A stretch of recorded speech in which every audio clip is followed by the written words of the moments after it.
here we go. This is chapter 33.1 review, the Great War, World War One. Let's get to it.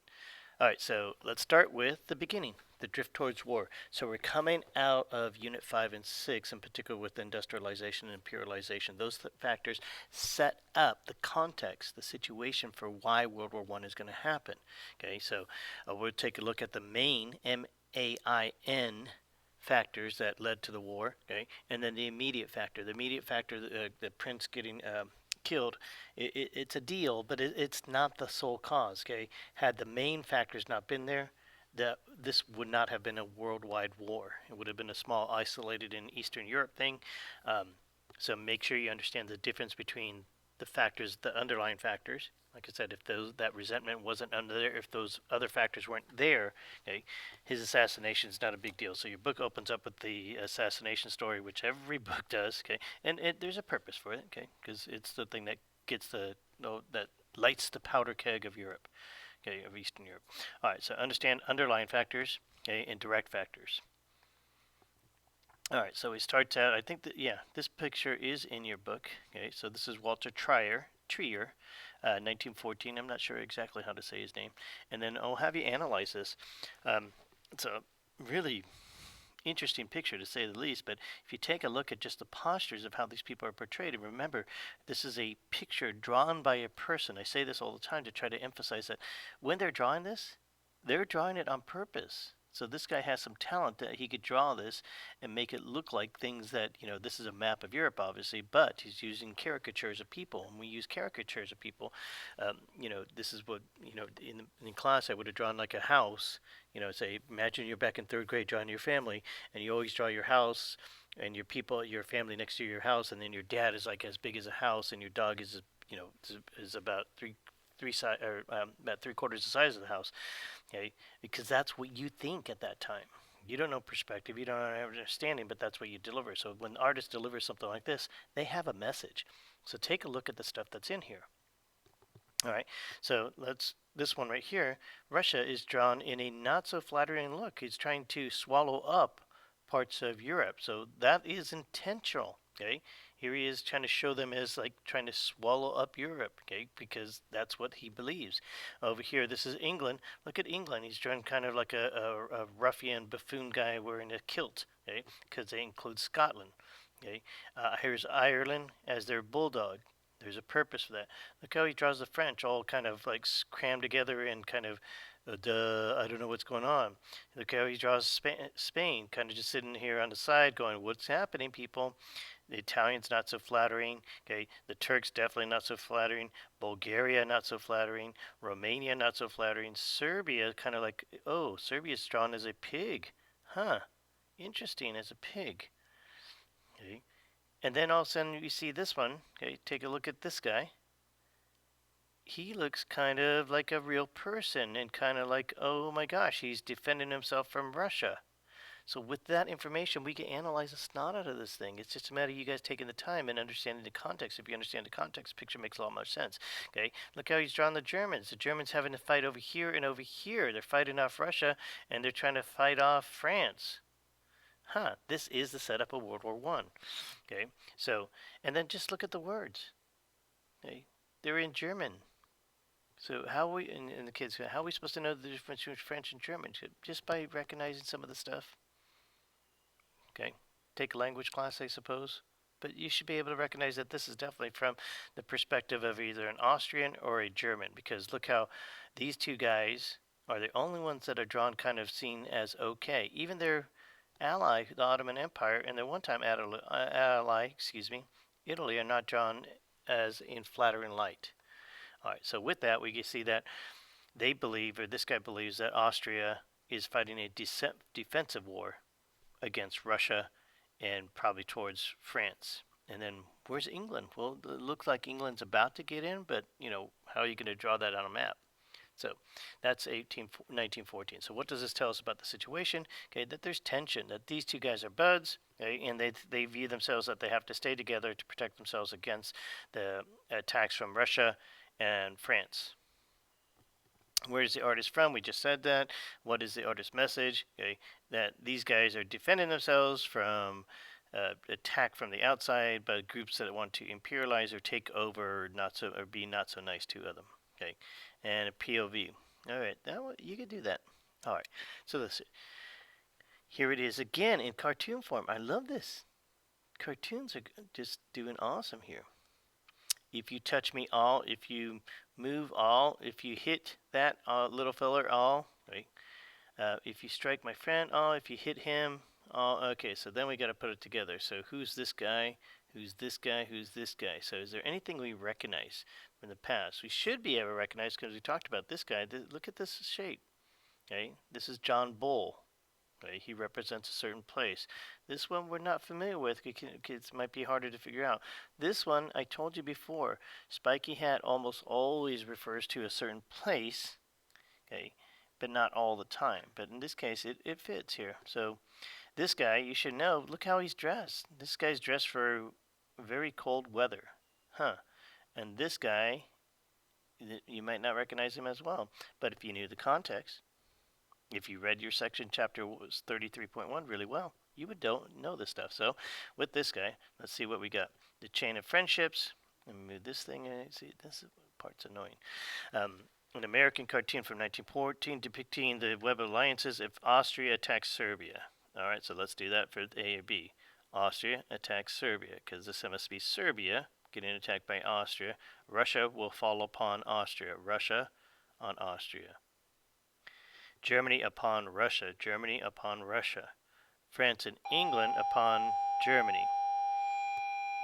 And that's our belt thing. Okay, so these guys coming in a little bit later. Notice the separation and gap right here. So boom, hey, that's World War One. That's World War One. We should make that a quiz today. All right, so identify the people or who they represent. Excuse me, and boom, that's World War One. Okay, immediate origins of World War One. Oranges. June 28, 1914, assassination Archduke Francis Ferdinand. He's in Sarajevo. What's he doing down there? It's part of their empire. He's down there to calm things down and actually to supposedly to talk about giving them people some autonomy. This place called Serbia, okay, I'm sorry, Bosnia-Herzegovina wants to hook up with their friends from Serbia. Okay, Serbia is an independent country, and a region of their territory wants to join them and become this part of Greater Serbia. Get it? He's down there trying to calm things down because he's trying to keep what's left of the Austrian-Hungarian Empire together, which is going to be a tough task because nationalism is a big factor. They want to be united with their similar culturally similar people.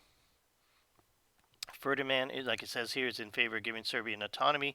Not enough for the Serbians. The Serbians say, we don't want your permission. We're going to do it anyway, type of thing. They want to set up their new nations. This has been going on in Europe for the last 50 years. Okay, we had the Greeks set up their separate from the Ottomans.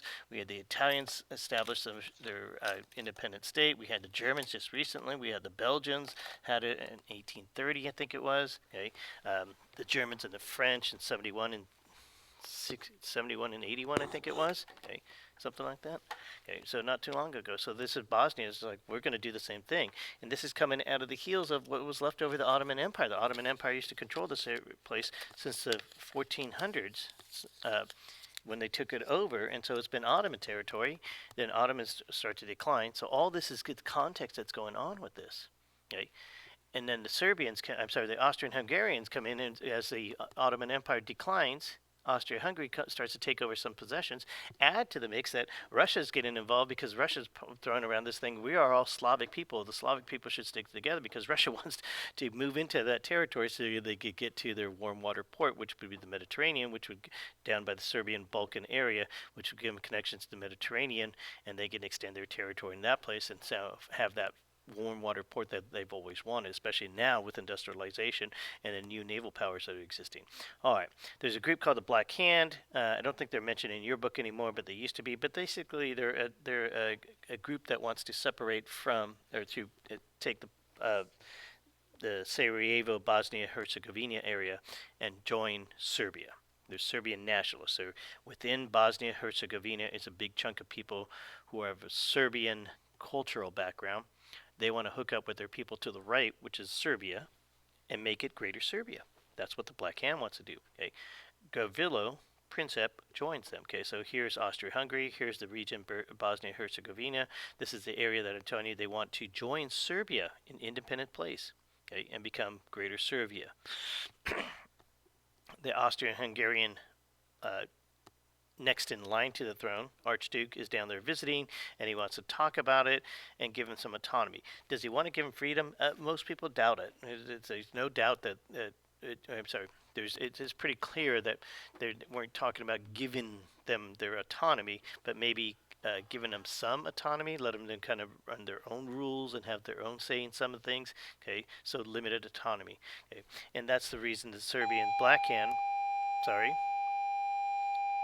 doesn't really want to get involved in it. Okay, say no way, we don't want that. We want complete autonomy. Okay, so this is all Ottoman territory before up to the Red Line, and this is what I'm talking about. Before 1878, this is all Ottoman Empire. As the Ottoman Empire starts to decline, Austria-Hungary starts to move. Russia's trying to move into here because they want to get down to here. This is their goal, to get to this area, and so they claim all these people are Slavic, just like the Russians are Slavic. Okay. And there's some truth to that. Okay, and so they want to join up because right now this is still controlled by the Ottomans. Remember, Russia came into Crimea, this place, started a war and got their snot beat out by the French and the British, who want to limit Russian expansion because they fear Russia because Russia is huge. I'm just talking a lot here. All right, so in comes Gavrilo Princip. Then he's part of the Black Hand. So supposedly there's a couple of assassins on the route. He's one of them. He was supposed to like do something when the bomb was thrown, and a couple different stories about him checking out. Okay. All right, so there's Gavrilo Princip. He's part of the Black Hand, like I said. He was supposed to kill them on the first part of the route. So the prince is down there. He's doing this parade thing where he's going with the dignitaries, the fancy people in the town, showing up. And he's a big deal because he is he's going to be the next emperor of the Austrian-Hungarian Empire, which happens to be the Habsburg family as well. All right, so supposedly he failed twice, and then the prince, I keep on calling him prince, but Archduke, excuse me, after going to some conference, goes back and he wants to go and do kind of like go visit the people that got injured in the attack because the bomb was thrown. It hurt some people in the crowd that were out there waving and cheering him. So he shows up there, and then supposedly Gavrilo Princip is supposed to be like in a coffee shop right across the street from the hospital there, and all of a sudden the car shows up, and there's his chance again. So he steps out of the coffee shop. This is a story I heard, I've read several times. So maybe it could be far-fetched, but regardless, he does end up shooting both the Archduke and his wife. The Archduke gets it in the neck or something like that, and the wife, I can't remember, but she's pregnant and dies, so that's even more tragic. Because the baby died. Okay? Princip tries to take a cyanide tablet and he fails, and then later on, the mob capture him and they throw him in jail. He's tortured. They beat the snot out of him, and then he goes to jail, and they don't execute him. Okay? But he does die in jail many years later of tuberculosis. Why they didn't execute him, I'm not exactly sure. All right, so the outcome of the Princip's bullet, okay, Gavrilo Princip's bullet. So this is what it's going to do. So it's going to lead to the first first conflict of global proportions, basically World War One. Okay, World War One is going to lead directly to World War Two. Okay, so in World War One, 15 million dead, 20 million injured. Okay, the end of four empires, I guess, three empires, four states, three empires, the rise of 9 new countries in Europe, massive global economic dislocation, end of Europe's domination of the globe, okay, and then eventually to World War II. If there's no World War I, there would not be World War II. We would have just said Great War. That's it. All right, so massive consequence. What's like a most important day? Yeah, that could be it.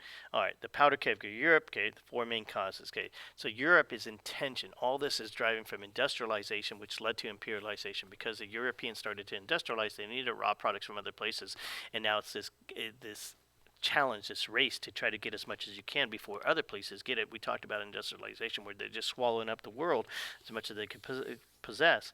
We talked about the Berlin Conference that shows Germany getting into the picture, and they're the ones that show up late to the party. They want their place in the sun, your book says, okay? Meaning, dude, we came late, but we still want to share. You guys should give up some of that so that we have something. And the others are, well, we showed up already, so we got our share. So it's too bad you showed up late. You don't get, there's not much left. Oh yeah, well, we're going to do something about it. What are you going to do right now? You're not strong enough. And Germany's like, well, we'll get stronger, and then we'll do something about it.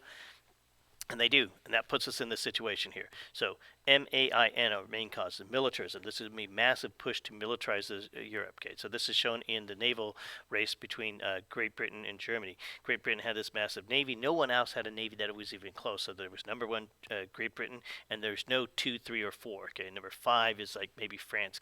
Okay, who would not fight them because that would be dumb. They'd get the snot beat out of it. So Great Britain has this massive navy to protect their empire. Remember, empire upon which the sun never sets. So they have all these ships throughout the world, and then they upgrade to metal ships, to steam-powered ships, to steam ships with cannons.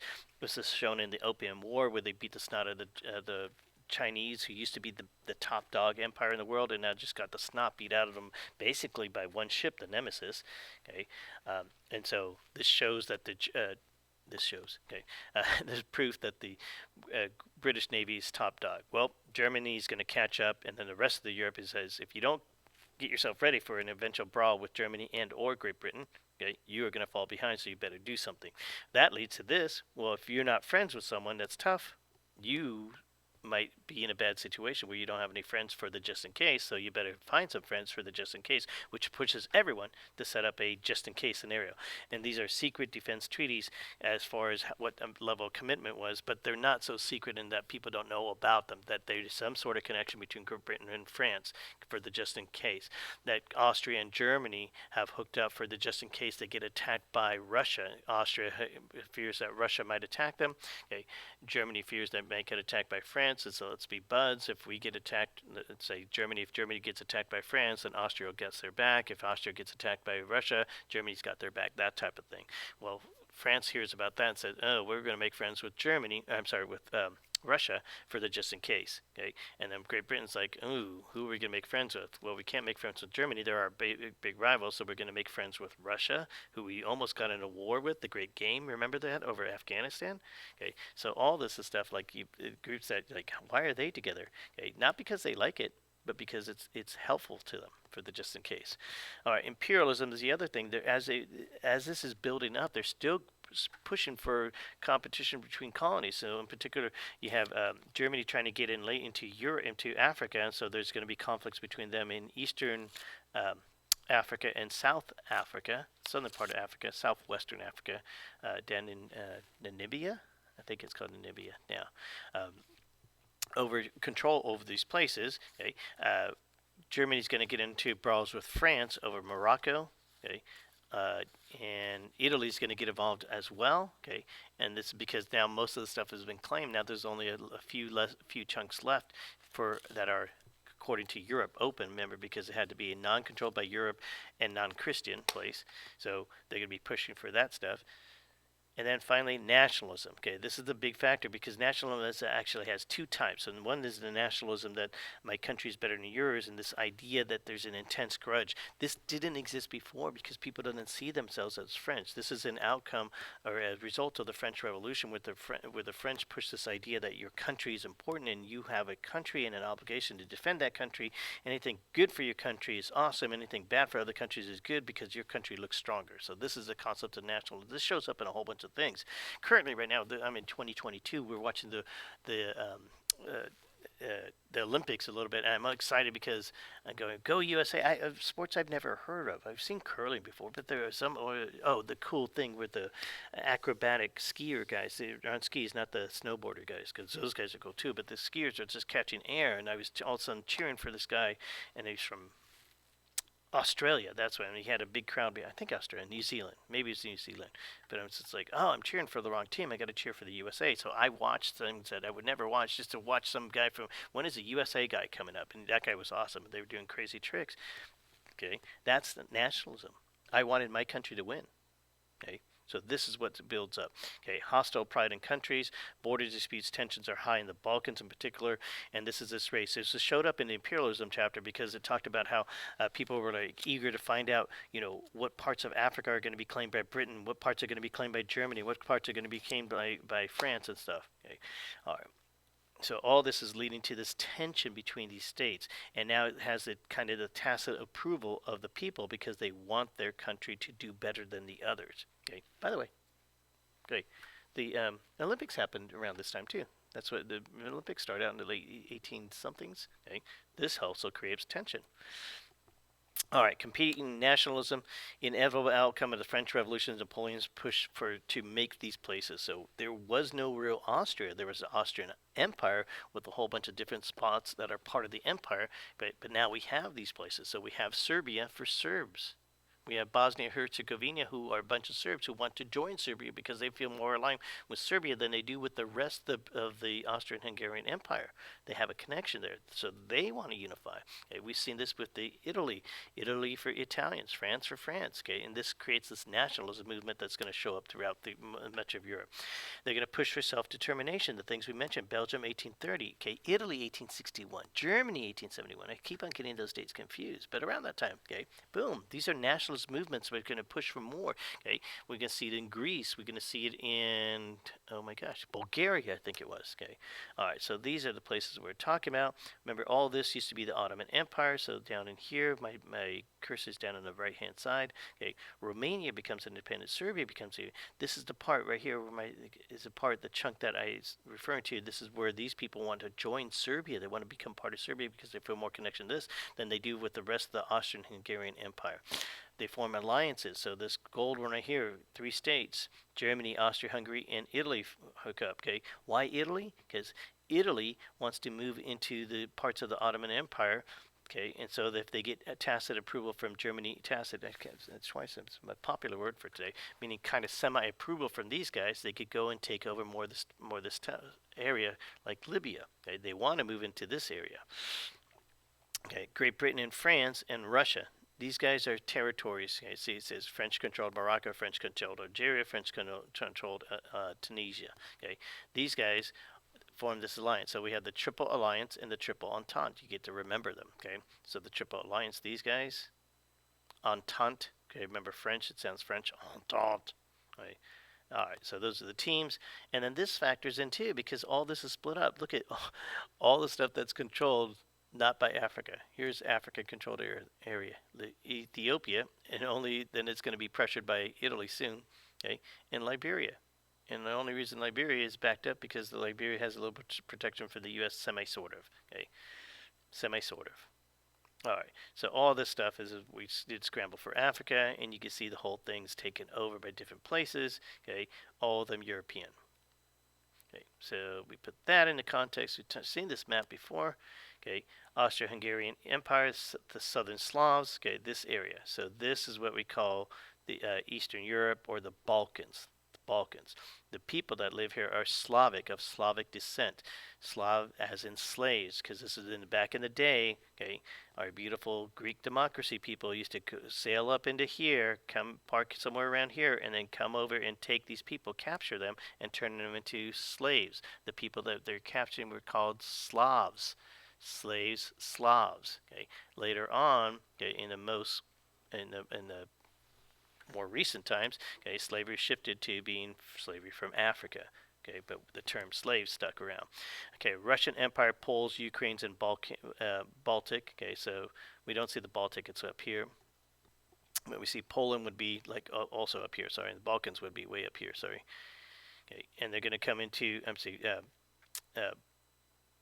Baltic areas up here. Okay, Balkans, this area. Sorry. So Russia wants to move in. Like I said, Russia's master plan is to get so they could get to warm water port. So if they could come into here and go right to here, this would be awesome because it open up trade for them, and they have this massive empire. They could start to expand, and then get their stuff out, okay, to the world through ships, and not have to go through here. That's been controlled by unfriendly groups towards Russia. Okay, Russia tried to do it in the Crimean War. They started to press and try to take over territory, and then France and Great Britain got together. France and Great Britain, who don't like each other, got together to stop them. Okay, that's the weird thing. Okay, is that France and Great Britain said, let's work together to stop Russia. Okay, which means it's an example of how much they kind of fear Russia if Russia were to actually get their act together and get it going. Okay. All right. Ottoman Empire, Greeks, Serbians, Romanians, Bulgarians. All this is the area that these places we're talking about. Greeks for Greeks. Okay. Serbia for Serbians. Romania for Romanian. Bulgarians for Bulgarians, except for some people called East Romulia. Okay. Who like, oh, we kind of want to stick with these guys, but sort of want to go with these guys. Those type of things. So these guys want to create their own territory, their own unified state, part of nationalism. It's a contrast to Austria-Hungary. The name is emphasized right here. It's not just one place, it's two places. It's an empire. An empire is one place that controls several different regions. Well, some of these regions don't want to be controlled. Okay? Okay. United States, okay, the colonies did not want to be controlled by Britain. They were part of the British Empire. They didn't want to be part of the British Empire, so they separated. Are they similar to them? A little bit, okay, but they were different, and so they separated because of that. So these guys want the same thing, and this is a process we call self-determination, that these people in those areas should be allowed to determine what they want and how to run their business and how to run their politics. Okay. Empires say, no, that's self-determination. That's crazy talk. We're not going to do that. We're an empire. We control them, and we will continue to control them. Okay, we might give them a little bit of autonomy, self-rule to make them feel better. Okay, United States. I'm sorry. What Britain did in Canada. And we'll see if that works. Okay.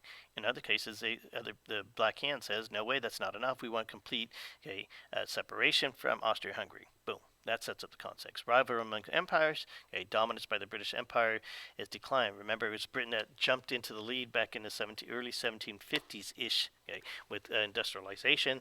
They're the dominant group by far. 1870, they're pushing 32% of industrial output compared to Germany's 13%.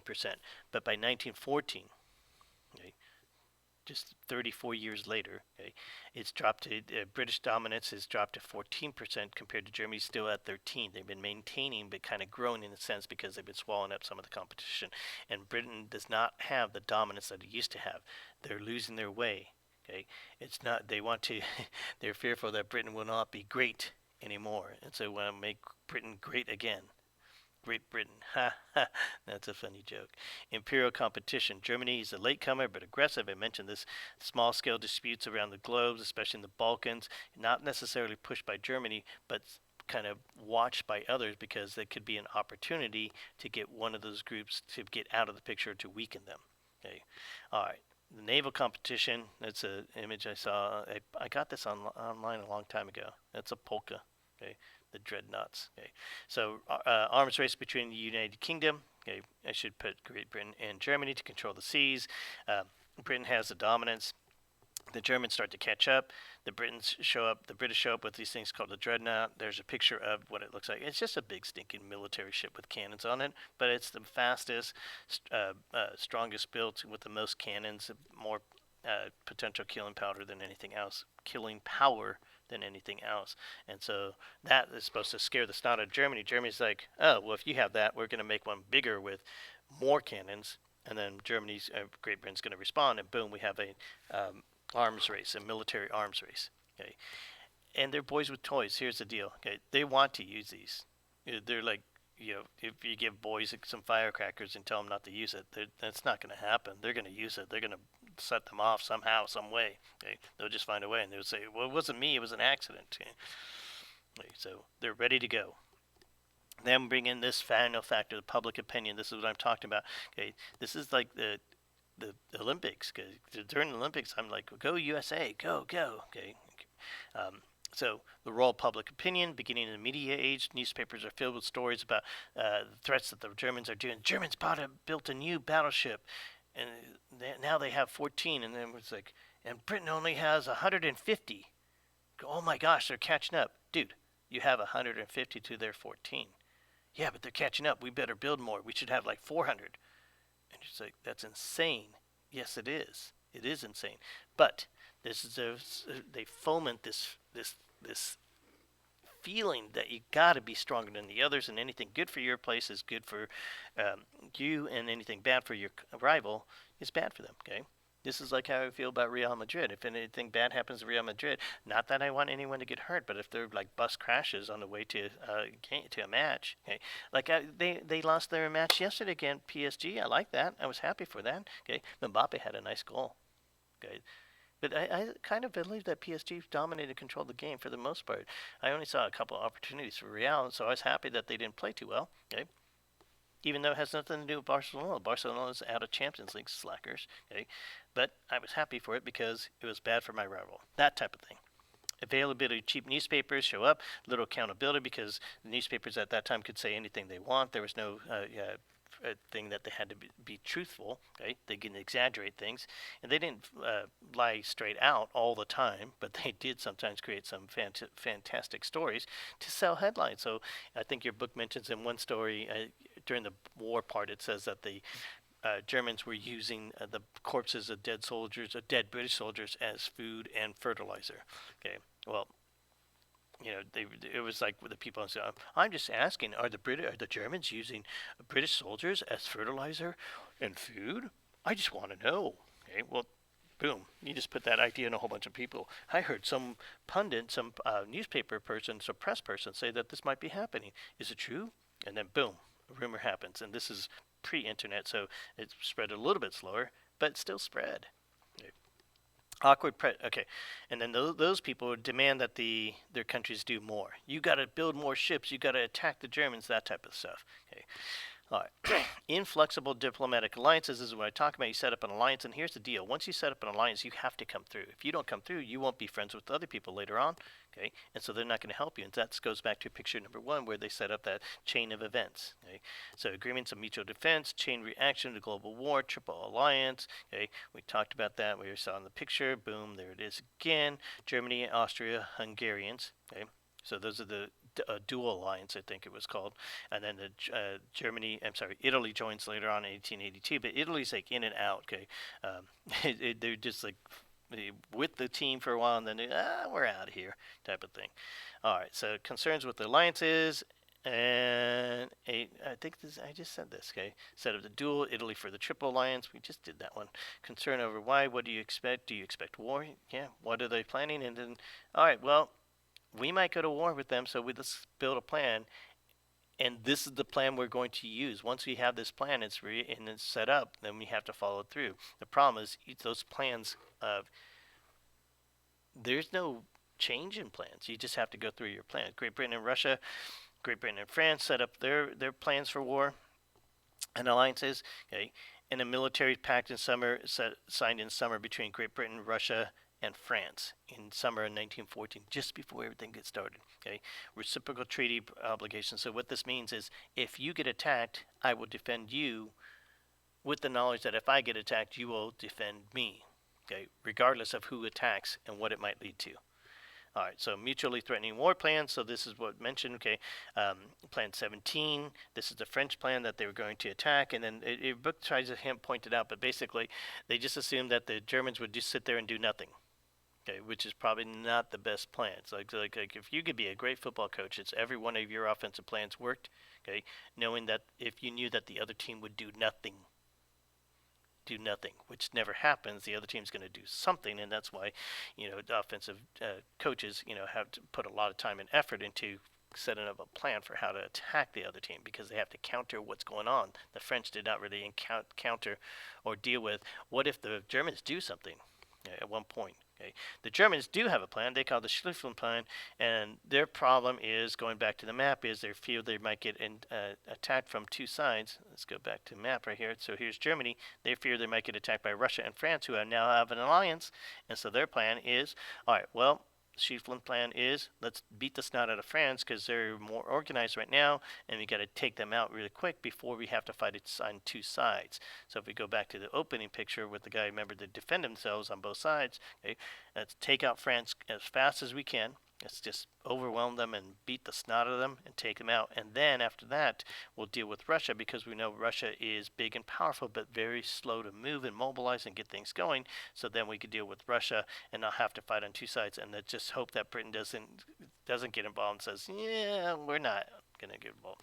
All right, so that's the plan. Okay. Conditional on mobilization of enemy forces. What this means is, once those forces start to get ready, our plan has to go into action. So mobilize is to get ready. You're not attacking yet, but it takes a lot of effort. Like right now, currently in 2022, Mr. Putin over in Russia is mobilizing his forces to get ready for maybe an attack on the Ukraine. The world is watching. Supposedly, it might supposed to happen even today. Today's Wednesday, the 16th. Okay, that it could happen today.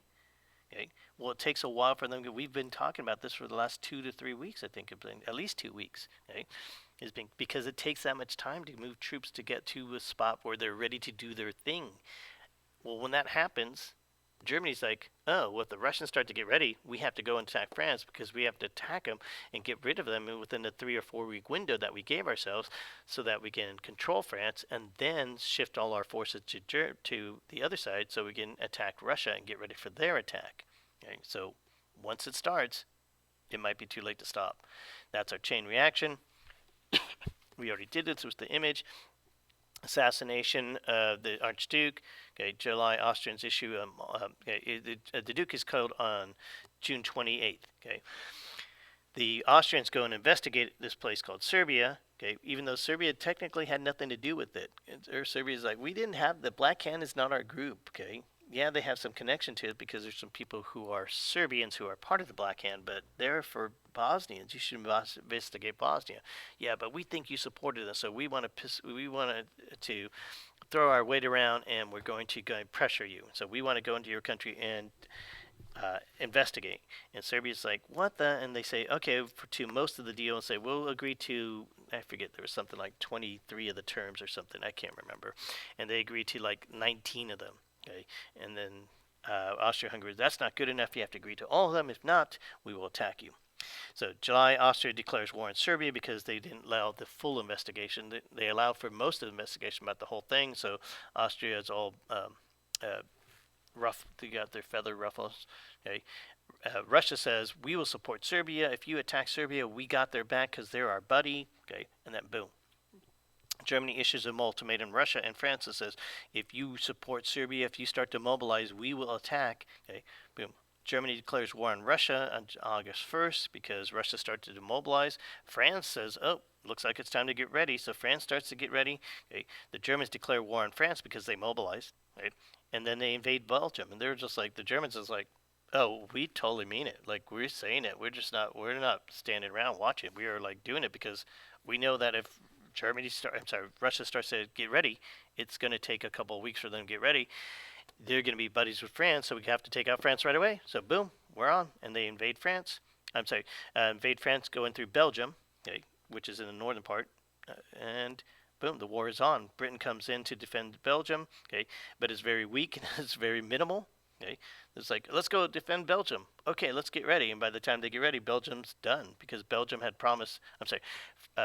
Great Britain had promised to defend Belgium a long time ago because Belgium was a baby. So there's our beginning, and we talked about this, and all these guys are fit together. Why is this right here? There we go. And that's it. I did it. Okay, good luck. Morales loves you.